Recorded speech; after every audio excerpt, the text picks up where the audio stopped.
Pastures says, be safe.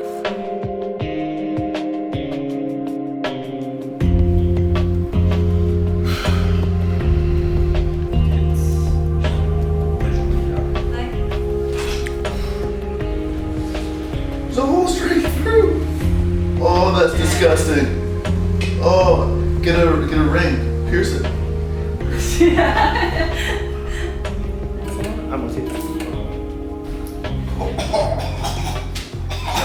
That's pretty bad. Yeah, you can feel like pressure. Thank goodness for a helmet. Thank goodness for hip pads. And a few stitches. They burned my flesh to stop the bleeding. Apparently I hit an artery, but there's no fractures. And tomorrow, we're back at it.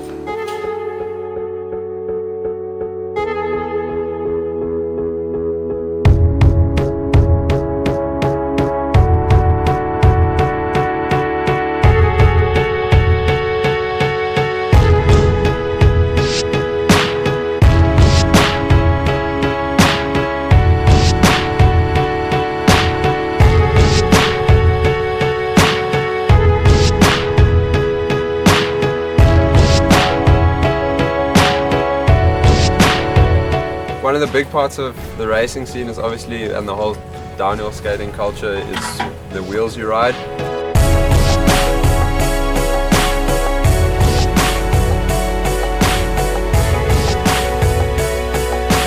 I've decided to go with flywheels, 81A durometer. They're pretty much a good wheel for this hill. It's really smooth tar, so they grip nicely and the slide is really smooth, so been really happy on them so far.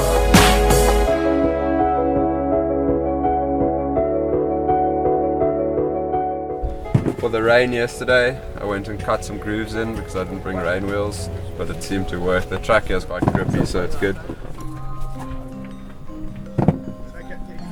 For free riding, I like flashbacks because they core really nicely. You can get them down to the core without flat spotting really too badly. So yeah, this is before and after, which I'm quite stoked about.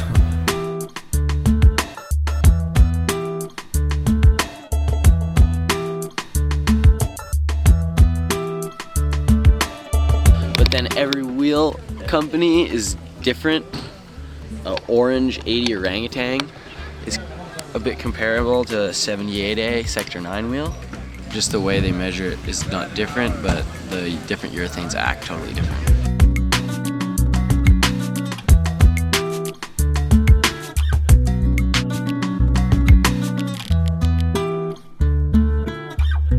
Otang wheels. That's a big help. They drift so well and they grip up. Just really like it. Yeah, gear. I'd say in the first couple of years my dad wasn't really happy about what I was doing, but then he found out how big of a deal it is for me and how well I can do. And really quickly he started supporting me. Still always had a board and would cruise around, but there weren't any hills where I lived, so I stopped skating and just got into surfing and that kind of thing. If I hadn't got back into downhill skating, I wouldn't be in Switzerland now. Oh, for sure, my family supports me there. They're pretty happy I'm out skating, and they were excited to hear I was coming out on the World Cup tour. Well, I figure there's two paths I can go down. One would be trying to get a job in the industry, and the second would be like trying to go back to school. So I was working in post office, but I quit my job to have a new job. And if I not be a skateboarder, I probably would be a snowboarder or a skier or a downhill mountain biker. I don't know, but something downhill because I don't like running, you know. Maybe in the past I've been skateboarding a bit too much and didn't care about other things in life like school or work. I've been skateboarding my whole life. I got kicked out of high school because of skateboarding, and I think, I don't know, it's not really doing me any favors. I just love it, man. I don't know what I'm going to do after, and I don't know.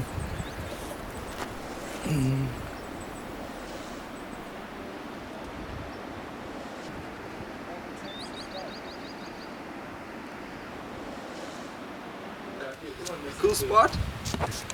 Yeah. Decided to skate it. There's a 100km/h tunnel.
Ben told me that the tunnel you can't air brake and you can't slow down, and then there's a corner straight out of it, so I was like super scared for that because he said it's a left or so.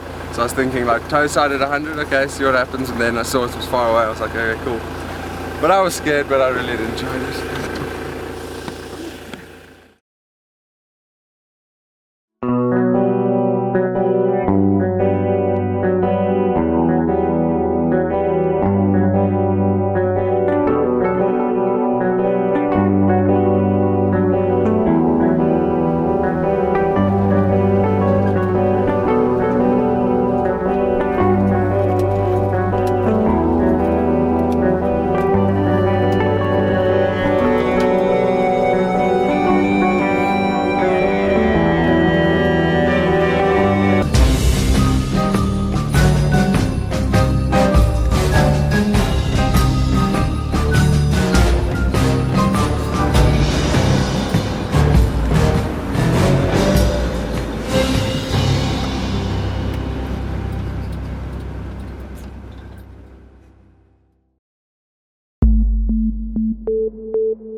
Well, you have to have a solid board. Like if your board's all flexy and flimsy and stuff, no matter what else you're riding, it's not going to feel that great if you start to go super fast.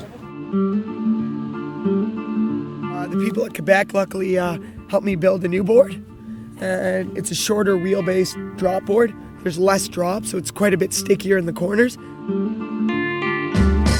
The full bag at least has some 3D concave in it. You can see on the side the concave itself raises up to allow a pressure point so you know where the tail of your board is. There's just grip tape. This stuff's super gnarly. If you're a street skateboarder, you don't want a whole lot of grip on your board, but in longboarding it's totally different where you want as much grip onto your board as possible because you're really forcing a lot of weight sideways and having to react to the amount of grip that your wheels give you. As well, some more extra vicious underneath to allow for more shape, to know exactly where the end of my board is and give a little kicktail for some fun. I try to know a lot of what's going on with my equipment.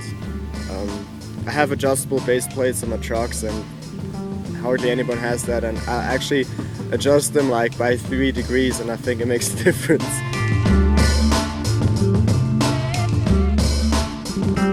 You can just have a connection with your trucks and they can last a really long time, and it doesn't really matter what wheels or board I ride as long as I got the same truck set up. It pretty much feels the same. Really, when people started trying out new bushings, it's like changing the suspension on your car. Venom bushings, they're pretty much the standard, I think, in downhill. There's every single different bushing you would want in them. But this is my suit for skateboard racing. It's pretty new, I've had it for about a year now. It's made by NJK down in like near LA. Here's my helmet. Pretty old, but I like it. It's very comfortable. That's what matters.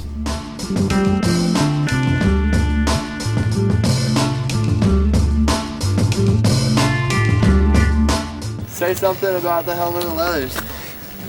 Something? Helmet, Something. leathers. Ah, good. Thanks, we're done. Let's go. Sweet. And cut!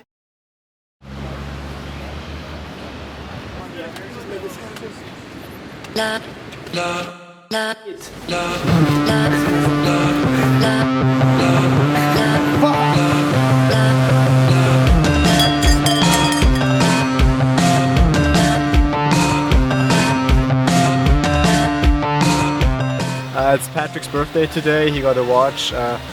Everybody is stoked on that because they think we can save some time, but as a matter of fact, Patrick now just knows how much of delay he has. Probably. He's like, oh, I'm an hour past P-Swiss. P-Swiss time? Like, if you're P-Swissing, you're taking time for no reason without noticing it. We're ready, but Patrick's not, as usual.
Flying into that hairpin, like with the camera car there, the car coming in the outside lane at like 50 miles an hour. Well, shut the fuck up. Maybe you'll be understood.